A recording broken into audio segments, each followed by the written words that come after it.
There are moments in life when we simply don't know what to say, and so we choose silence. But is that silence truly empty? Or is it another kind of language, quiet yet hauntingly profound? Averted eyes, an unsent message, a conversation left hanging. All are fragments of words never spoken. And strangely enough, it's those unsaid things that often reveal more than we ever intended. Silence isn't just the space between conversations. It's a mirror, reflecting emotions we haven't named, hiding wounds left unhealed, faith that's slowly breaking, or simply a silent cry for help that no one hears. Today we won't speak much. Instead, we'll listen to the silence, to understand that the things you don't say may be telling the world a story deeper than any words ever could. In relationships, in whether family, love, or work, silence rarely comes from peace. It comes from what's been buried, from words caught in the throat, from emotions no one has truly seen. A father who never says, "I love you," but always sets breakfast on the table. A friend who doesn't ask how you cried last night, but quietly sends you a sad song. A partner who always says it's nothing when upset, while silently collecting distance and disappointment. Within those silent moments, it's not a lack of feeling, it's fear. Fear of rejection, fear of being misunderstood, fear that once something is said out loud, the relationship will never be the same. And so, little by little, silence becomes an invisible wall. It doesn't crash down in an instant.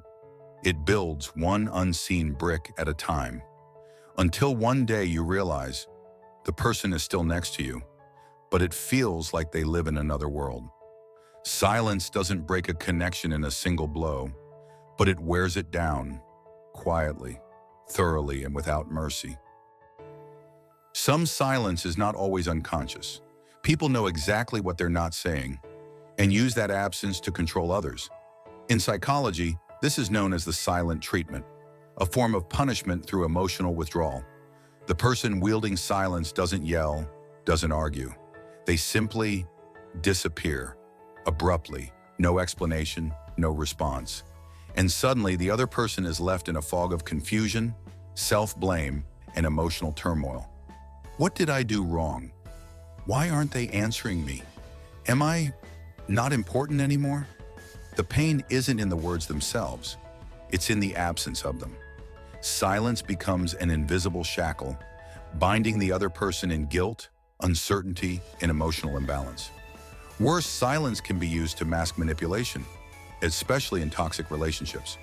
When silence is used to control, to hurt, or to escape accountability, it's no longer silence at all.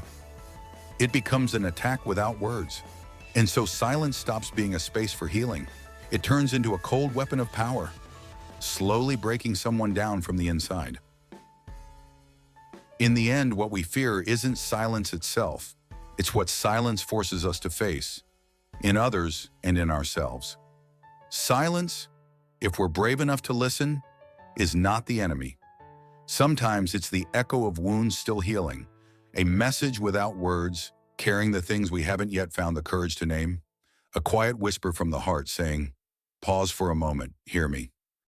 In a world that never stops talking, we've grown so used to reacting, replying, explaining, debating. But perhaps what we truly need is the art of listening, not just to others, but to ourselves.